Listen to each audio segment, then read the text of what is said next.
بسم اللہ الرحمن الرحیم۔ یہ مسجد نبوی کا منظر تھا۔ اللہ کے رسول نماز کے بعد مسجد میں تشریف فرما تھے۔ اصحاب گھیرا ڈال کر بیٹھ جاتے، دنیا جہاں کی گفتگو ہوتی۔ یہ گفتگو دین اور دنیا دونوں پر مشتمل تھی۔ آپ ایک دن تشریف فرما تھے کہ اللہ کے رسول نے مسجد نبوی کے ایک دروازے کی طرف دیکھا اور فرمایا، اس دروازے سے ابھی ایک جنتی داخل ہوگا۔ صحابہ نے اپنی نظریں دروازے پر جما دیں۔ زیادہ وقت نہیں گزرا، دروازے سے ایک ضعیف انصاری داخل ہوئے، سلام کیا اور چپ چاپ محفل میں بیٹھ گئے۔ دن گزر گیا، دوسرے دن دوبارہ محفل لگی۔ اللہ کے رسول صلی اللہ علیہ وآلہ وسلم سوالوں کے جواب دے رہے تھے۔ آپ نے ایک بار پھر فرمایا کہ اس دروازے کی طرف دیکھو، اس دروازے سے ابھی ایک جنتی داخل ہوگا۔ صحابہ دوبارہ دروازے پر نظریں جما کر بیٹھ گئے۔ تھوڑی دیر بعد وہی بزرگ صحابی اندر داخل ہوئے، سلام کیا اور چپ چاپ بیٹھ گئے۔ تیسرے دن بھی اللہ کے رسول نے فرمایا کہ اس دروازے سے ابھی ایک جنتی داخل ہوگا، اور اس دن بھی وہی صحابی تیسری بار اندر داخل ہو گئے۔ محفل میں ایک ایسے صحابی بھی موجود تھے جن کی عبادت گزاری انتہا کو چھو رہی تھی۔ وہ رات بھر عبادت کرتے تھے، صبح روزہ رکھتے تھے اور دن میں ایک قرآن مجید ختم کر دیتے تھے۔ ان کی یہ عبادت گزاری دیکھ کر اللہ کے رسول نے ان پر پابندی لگا دی تھی، آپ رات کو آرام بھی کریں گے، ایک دن چھوڑ کر ایک روزہ رکھیں گے اور 3 دن میں ایک قرآن مجید ختم کریں گے۔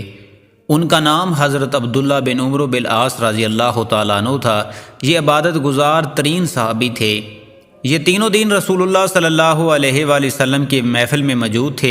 یہ اس غیر معروف انصاری صحابی کے بارے میں یہ بشارت سن کر حیران رہ گئے، اور انہوں نے سوچا کہ یہ شخص یقیناً مجھ سے زیادہ عبادت کرتا ہوگا۔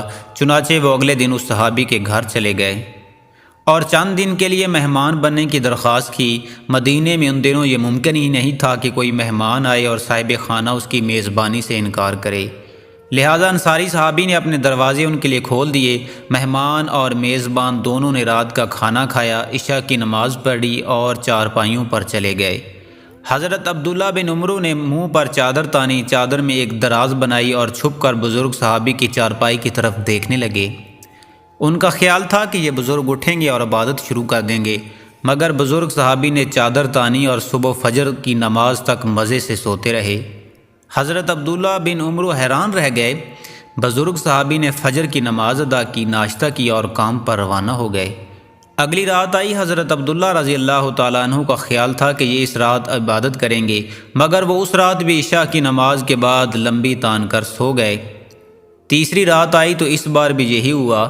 وہ انصاری صحابی جس کو نبی کریم صلی اللہ علیہ وآلہ وسلم نے 3 بار جنت کی بشارت دی تھی، وہ تیسری رات بھی لمبی تان کر سو گئے۔ یہ وہ دور تھا جب مدینے کا کوئی شہری تہجد بھی ضائع نہیں کرتا تھا، جبکہ وہ صحابی صرف فجر کے وقت اٹھتے تھے۔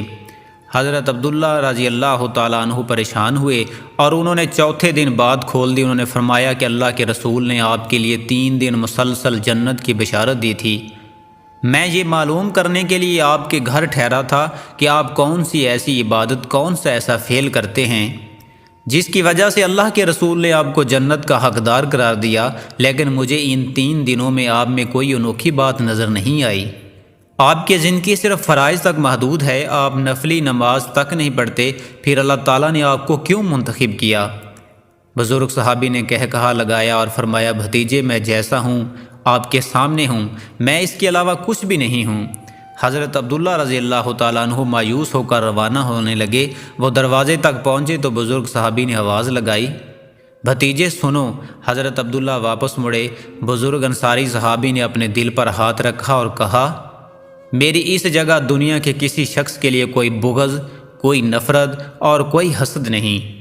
اللہ تعالیٰ جب بھی کسی شخص کو کوئی نعمت عطا کرتا ہے تو میں دکھی نہیں ہوتا، میں خوش ہوتا ہوں۔ حضرت عبداللہ بن عمرو بن العاص رضی اللہ تعالیٰ عنہ نے یہ سنا تو انہیں کرنٹ سا لگا اور وہ چلا کر بولے، یہی ہے وہ، یہی ہے وہ۔ پیارے دوستو، ہم خاص زیادہ عبادت اور زیادہ ریاضت نہ کریں، ہم خود کو صرف فرائض تک محدود رکھ لیں، بس ہم روز سونے سے قبل اپنا دل صاف کر لیں۔ ہم نے جس سے زیادتی کی ہے ہم اس سے معافی مانگ لیں، اور جس نے ہمارے ساتھ زیادتی کی ہے ہم اللہ کے نام پر اسے معاف کر دیں۔ ہمیں مزید کسی عبادت، کسی وظیفے، کسی ایکسرسائز، کسی سکون اور دوا کی ضرورت نہیں رہے گی۔ ہم بھی اس دروازے سے مسجد نبوی میں داخل ہو جائیں گے جس سے وہ بزرگ صحابی داخل ہوتے تھے، اور جن کے بارے میں رسول اللہ صلی اللہ علیہ وآلہ وسلم نے مسلسل 3 دن فرمایا تھا کہ یہ جنتی ہے۔ آپ بھی کر کے دیکھیے، آپ بھی کامیاب ہو جائیں گے، کیونکہ یہی ہے وہ جس کی ہمیں تلاش تھی۔